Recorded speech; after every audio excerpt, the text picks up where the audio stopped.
We're going to talk about AI as a creative partner and how we're reinventing the art of DJing through artificial intelligence. My name is Morsy. I'm the CEO and co-founder at Algorithm, and our company has been building cutting-edge music technology for almost 2 decades now. And actually not too far away from here, this whole journey started back in 2006. We were 3 college students setting out to make DJing accessible to the rest of the world. Today, we're a team of 35. We're 100% bootstrapped, and our users have downloaded our apps over 70 million times. Our mission is to make DJing accessible to everyone. We want to empower people to express themselves through music and ultimately create a world where every person can be an artist. This is our flagship product. It's called DJ. As the name implies, it allows you to mix your favorite music. It's the #1 DJ app on the App Store. It won 3 Apple Design Awards for design and innovation, and it's available across all platforms. So you can get it on your smartphone, on your computer, and even in virtual reality. You can become the life of the party. And our users are mixing over 1 billion songs per year. But instead of talking about it, I'd love to show you a quick video that gives you a glimpse into how our product is being used everywhere around the world.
So this is DJ.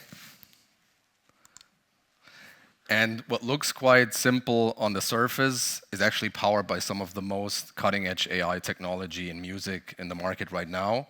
And just last year, Microsoft named DJ the best AI software of 2024. And we're here today to talk about the impact of AI on DJing, and for that matter, on creative disciplines as a whole. Why is this relevant and why does it matter? DJs are the innovators, they're cultural trendsetters, they shape our taste in music, and what they play today is the things they're going to play in the radio in a few months. And they're not just playing music for us to dance to, they're actually mixing music in completely new ways and create entire new genres that wouldn't exist without DJs. So for example, hip-hop or R&B, electronic dance music, these were all inventions by DJs who took existing music and took it to a whole new level. So putting cutting-edge AI tools into the hands of these tastemakers will ultimately have an impact on the music that we listen to in 10 years from now. Now, when people hear AI on DJing, that's typically the image that we have in our minds, like when are the robots taking over? We don't think that's going to happen anytime soon. It's quite the contrary. We actually think through AI, DJing is getting a lot more personal and human and social because it allows the DJ to focus on what matters most, and that's connecting with the crowd and playing the right song at the right time. So the real impact of AI on DJing, we see it in consumer as well as in the professional space. On a consumer side, we've made a lot of really challenging tasks that take years of practice and mastery quite simple. For example, matching the tempo of 2 songs that used to take years of training and listening to music and some skill. But it's not really something that's inherently creative. It's either right or it's wrong. So we think machines are really well suited to take care of this part. And by doing this, we're removing the friction and the barrier for basically anyone to go home, download the app on their smartphone, and become DJs using their favorite music. We're also empowering professionals through the use of AI, and we've built some of the most fundamental breakthroughs that we had in our industry for the last decades or so. Most notably, we invented something called Neural Mix, and it allows you to isolate drums, vocals, and instruments of any song in real time. Some DJs actually refer to it as the magical EQ or equalizer. So in the past, you would use low, mid, and high controls to adjust the frequency of a song to blend them together seamlessly.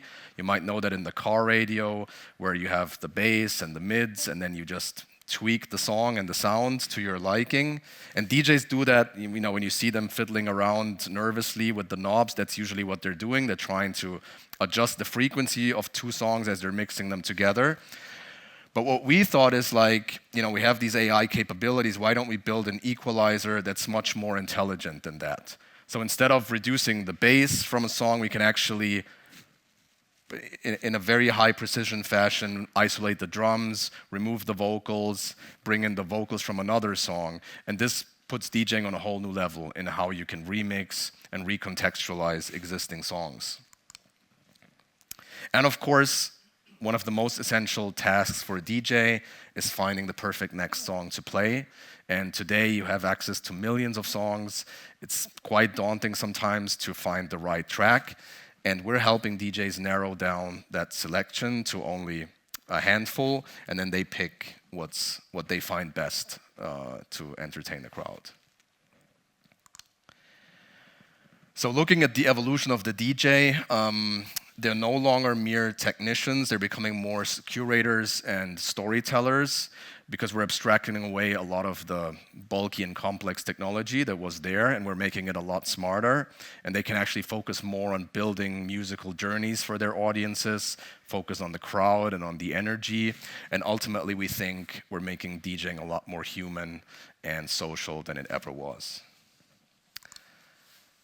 And to show you that, I'm thrilled to introduce DJ Angelo, our head of brand and one of the finest DJs in the world. You might know him from YouTube, where he's garnered tens of millions of views over the years. And he's going to show you how AI has helped him take his performances to a whole new level. Wow. Thank you for that very generous introduction, Kareem. Hey everyone, great to be here. It's an honor to be at my first DLD. So as Kareem mentioned, I'm the head of brand and I'm an experienced DJ, helping the team bridge the gap between the art and the technology. So I discovered DJing almost 30 years ago as an introverted kid in the UK, and pretty soon I realized that DJing was the perfect creative outlet for me for three main reasons. One, I could enjoy the music I loved on a deeper level. Two, I could share that joy with other people by playing and mixing music for them and letting the music speak for me in those moments where I was shy. And three, this one applies to me a lot as a world DJ champion, the ability to not just play the music I love, but to play with it. And that originally started with vinyl back in the day. And back then, before the digital tools, we had the ability to play music. And originally, we were never meant to touch the record while it played, but of course, being an inquisitive child, I would touch the record and I immediately drew the connection between being able to change the sound with my hands, almost empowering me to control time. So immediately I realized I could scratch, rewind, fast forward, change the tempo.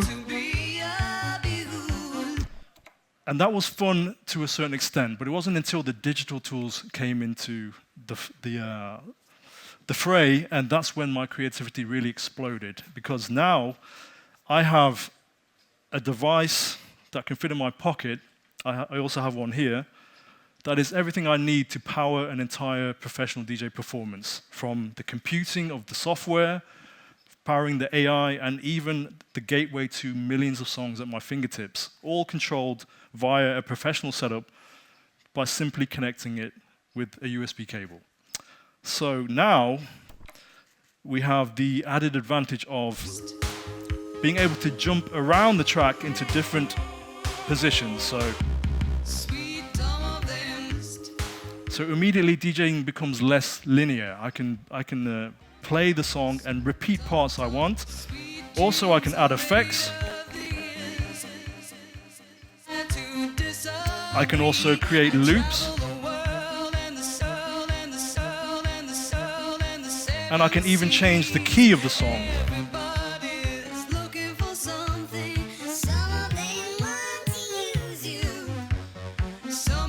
And as Kareem mentioned earlier, the AI of being able to isolate and deconstruct music in real time, such as removing the drums, the instruments. It's super intuitive, real time, and very, very clean. So this is what is fueling my creativity now on a whole new level.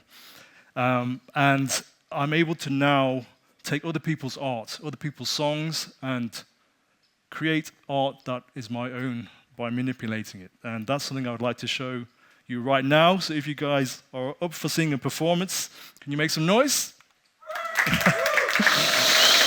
All right. Let's give this a go. Not my usual audience, so let's see. Ladies and gentlemen, ladies and gentlemen, I'm ready. And 3, 2, 1.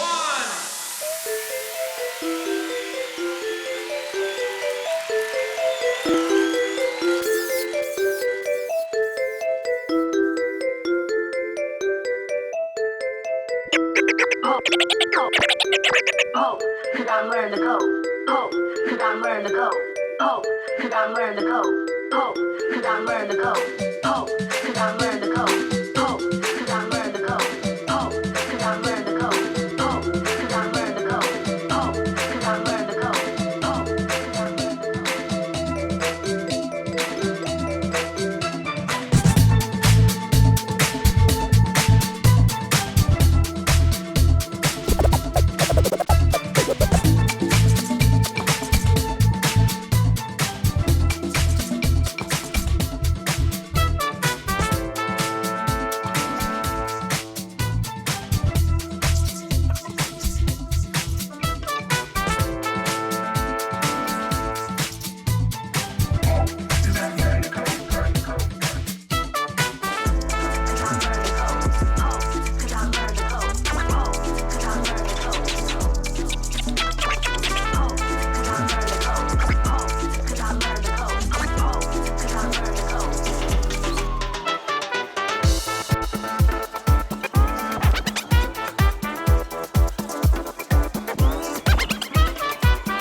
Are you ready to take it to the next level?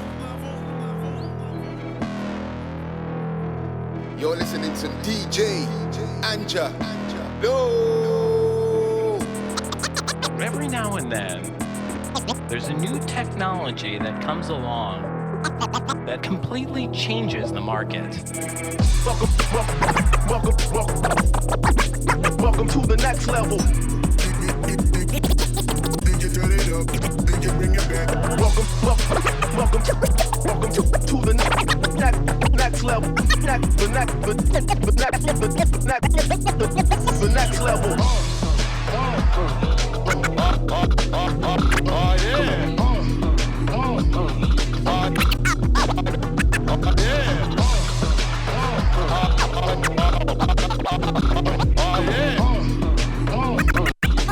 Are you ready? DJ, turn it up. Turn it up. DJ, bring it back. Bring it back.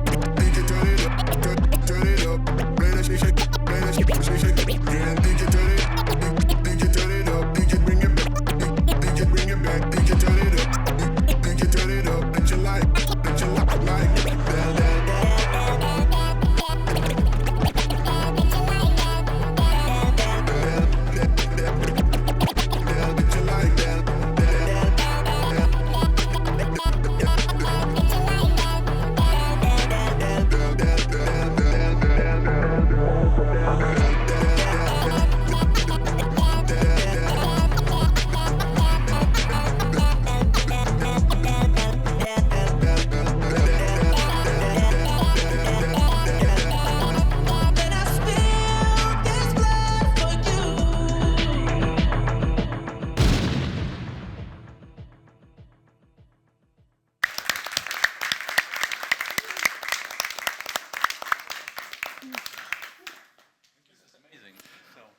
Did you enjoy that?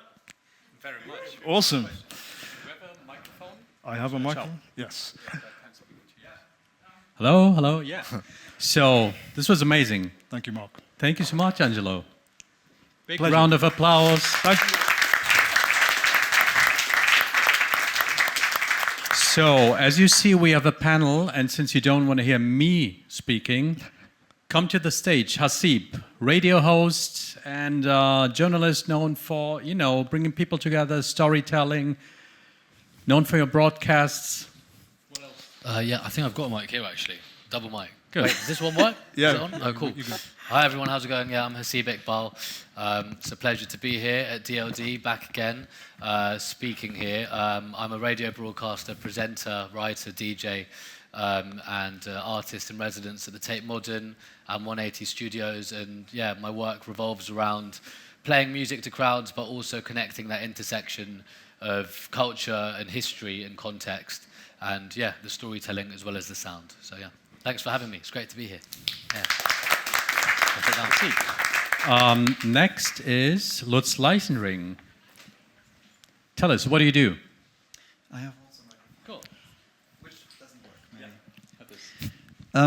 Yeah, my name is Lutz. I'm a consultant and a former spokesperson of the Club Commission in Berlin, which is the representation of organization of the clubs in Berlin. I did this for 15 years, and now I'm consulting cities all over the world about how to keep up a vibrant nightlife or how to protect creative communities all over the world. Thank you. And have a seat. Angelo, have a seat. Last but not least, Teresa. Come on stage, DJ Teresa. You're a DJ, of course. Teresa, both words. You have a microphone. What do you do? I don't know if it works, yeah. Yep, it does. So I've been a DJ for over 10 years now. I do a lot of radio stuff in Germany, but as well as on a UK-based radio station called Worldwide FM. I curate stuff, like I released 2 compilations, so I'm very much interested in DJing, building contexts around music. Yeah, that's what I do. Amazing. Have a seat. Thanks. And Angelo, have a Kareem. seat. Yes. And yeah, you left the seat, but Kareem, stage is all yours. All right. Thank you, everyone. Again, thank you for being here. If you're just joining us, we're here at DLD Munich 2025. My name is DJ Angelo. I'm a world DJ champion and the head of brand of Algorithm. who make the #1 DJ app in the world, shameless plug, which is what I just use to perform, running solely on my iPhone to power my entire performance. So what I demonstrated right there wasn't AI taking over, okay? It was rather a set of AI tools assisting me in my very human performance, human and flawed performance in real time to elevate my performance. So as DJs and people in the nightlife industry as a whole, we've now arrived at this new juncture of AI entering the equation, which was never there before, which is another major milestone in DJing that I would compare to the jump from analog to digital and now the era of streaming instant music on demand. So we've already made some significant progress, as you saw earlier from Kareem, but there's so much opportunity for growth and new ideas, and it's still very uncharted. So this is what today's about, a discussion with you all, because collectively we can all influence where this is heading. So with that being said, the topic of discussion is when machines start to mix, rethinking music and nightlife. You've already all introduced yourselves, so I'll get straight in with the questions. I want to start with you, Teresa. Apologies, Teresa. So as a professional DJ who is booked all over the world in a very competitive space of ours, this means that you've successfully created a demand for the experiences you provide through the music you play. Can you explain some of the challenges that working DJs like yourself face in terms of discovering, organizing, and basically managing the music to suit your brand, and how you'd like to see AI perhaps alleviating some of these pain points and the less glamorous side of DJing? Actually, that was also a point that I noticed in the beginning of your talk. Like, I wouldn't phrase it as a challenge. So actually, for me, it's actually the job of a DJ to look for music. So I was a bit not disturbed, but I was a bit confused by the wording of like looking for music, like getting rid of the need of looking for music and focus on the real job. I think that's the real job of a DJ, like looking for music. And don't get me wrong, like I'm very much open to new techniques. I think that's the only way forward, and I'm very much open to get rid of like barriers so people can get into DJing. I think there should be, some people say there are too many DJs, but I feel like it's great when there are even more DJs, because if people start working even more with music, that's, I think, a plus for all of us, like in the clubs, in other environments. So I feel like, yeah, it's an interesting intersection, like, and a bit of a conflict. Till what point is this a tool, and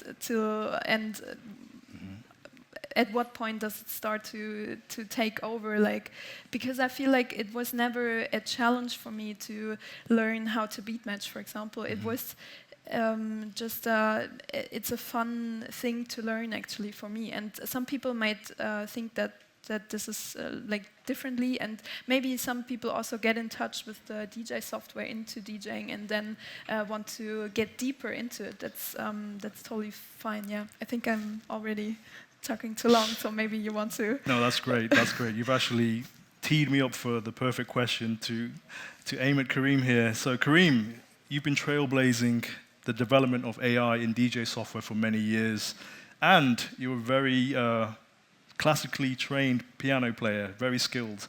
You're passionate about both the AI automated assistance and also the human hard-earned skills required to play an instrument. So given that you're in this position between both sides, what's your take on how these seemingly opposing sides of musical expression can coexist in a meaningful way? Yeah, it's a good question. I mean, having started on vinyl myself, I always felt like I also enjoyed the process of learning to beat match myself. So ironically, we're now getting rid of it, or making it easier for people. I feel like in art, whether it's playing the piano or learning to beat match, I always felt like I had this like gap between kind of what I can envision as an artist and what my skills allow me to do. So I could already hear like that song going really well with the other song, but then I needed to learn the craft of getting there. So, and I still think there's value in learning it kind of step by step, but I also think when you just can jumpstart from, like, you can imagine something, and there might be people who are like really talented but don't have maybe the mechanical skill to do some of these things. Just being able to narrow the gap between what you can imagine and what you're capable of doing. Just like Photoshop like 30 years ago, you didn't have to draw a straight line anymore. So there's still merit in drawing straight lines and doing it manually. But I think it just helps you get to a certain point quicker and then just, I guess, create art on an even higher level. Great. Tough question, but well handled. Over to you, Lutz. So your position on the very important other side of the industry as a board member of the Club Commission Berlin. So you're advocating to preserve nightclubs and the cultural spaces in Berlin.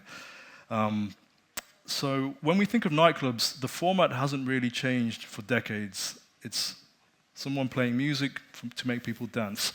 Do you feel that after several decades now we've reached a point where this fundamental model needs to be revised to meet the expectations of a more modern, tech-savvy audience? And what role do you see AI helping in this?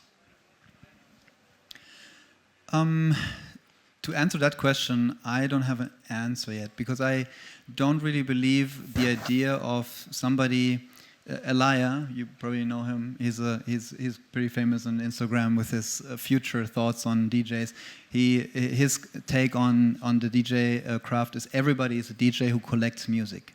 So if you're a collector and you're interested in a certain music style or in certain music, you're collecting it, and some of them are more successful in presenting it to others than others. You can also present it just to yourself or to your best friends, and others in front of tens of thousands of people. But the idea, the craft behind it is to collect music and then to present the music. And I think the next step also beyond the DJ is then producing your own music and showing people what you actually developed yourself as an art. And I think this idea will at least, what can we actually say about the future? Though things are changing fast, but I think that is something which will still keep us, presented, because I think if it's like the original idea of a club as we know it, or if it moves more to other spaces, maybe more in second spaces that we can see the coffee shops in the mornings that they open for music, or is it's a record store where people collect music and want to listen to music. It cannot transition, and I think we have to be ready for that, and we shouldn't stick always to the idea of holding to something that is there and trying to conserve it. I think when something is about club scene, it's all about being progressive, not about conserving things. But on the other side, we also know if you're losing a club, we're probably not getting it back, because it's not so easy to get a space in a city center and developing it. So to answer your question, I think basically there will be now a route that goes full into the technology, and I think your company and the success shows it, and congratulations that it comes from Munich. Actually, I didn't know, but when there's a trend in music, there's also an anti-trend, and the anti-trend that I can see is that people also go back to vinyl, they go back to record stores, they go back to presenting it in big crowds and not in front of big festivals. So I think there's also this kind of urge to do something different than maybe the generation who did it before. So my hope is always that there will be now anything that you can imagine happening, from going back to the old electronic technology, presenting, developing your music, as much as it goes fully into the clean direction that is maybe then powered by AI. But I also say, people also maybe at one point want to see imperfection, Maybe people want to see that things are, you can already see it on Instagram and TikTok. People on TikTok want to show them how they are in the morning without any, dressed up, because they just know that's me, and I don't want to be an artificial person that is just putting up the nicest picture that I have from vacation. So I think that's maybe, to answer you, I think everything will be possible in the future, and I just hope that it brings people together and that connects people, because that is what nightlife is about. Perfect. Hasib, so as you explained, you're a DJ, a writer, a broadcaster, and you facilitate experiences through playing very diverse world music and combining art and history, which is incredible. And you come from a background of playing vinyl, like myself. So that's a very tactile experience of discovering DJing, which is not as common now for new DJs getting into the space. So what do you think about, now that we have all these new tools, what are the values you feel are important to preserve for future generations as we move forwards? Yeah, well, hi everyone, nice to be here as well. Yes, it's an interesting conversation. I do indeed play vinyl, and for me, I see the technology as one that can be quite helpful in terms of, like Teresa mentioned, making it accessible and offering an entry point to people that perhaps might not be able to finance or afford a pair of decks to get into it. However, I do think that the arts themselves are underpinned by an emotion. And I think that emotion is something that inherently, I don't think it can ever truly be replaced by a technology. I think technology can be utilized to create certain environments, but at the end of the day, like, similar to what Teresa said, for me, I absolutely love the time and energy that goes into going into record shops, spending time speaking to the owner about what records, telling the stories of what I'm into. And I think that idea of having a set of songs distilled down to very few is one that I don't think we should be encouraging towards the next generation of artists, especially at a time where long-form art and attention spans are dwindling. I think vinyl culture, club culture, are these incredibly stimulating environments and experiences that can put us back in touch with being human. If we take it back thousands of years to how we grew and how we carried ourselves as a human race, it started with sound, it started with communication, it started with storytelling. And that is what, technology is a very, very new thing, but that's what carried us for thousands of years. So, you said as well, going back to where the culture is at the moment, I play records, you're seeing a lot of young kids shifting away from the digital tools and going back towards the vinyl, because when I'm playing in a club, I'm going really off my emotion. I don't personally even want to play on CDJs. I don't want to know how long's left of the music. I don't want to know what next song might have a similar BPM. I want to really feel that. And when I go to the theatre, or I go to see some live performances, or I go to see my favorite DJs, when I think of the heroes who have moved me, whether it's the Sun Ra Orchestra, or Jar Shaka, or Kahil El-Zubar, these titans of spiritual, emotional, sincere energy, there is no technology in between me and them in that space.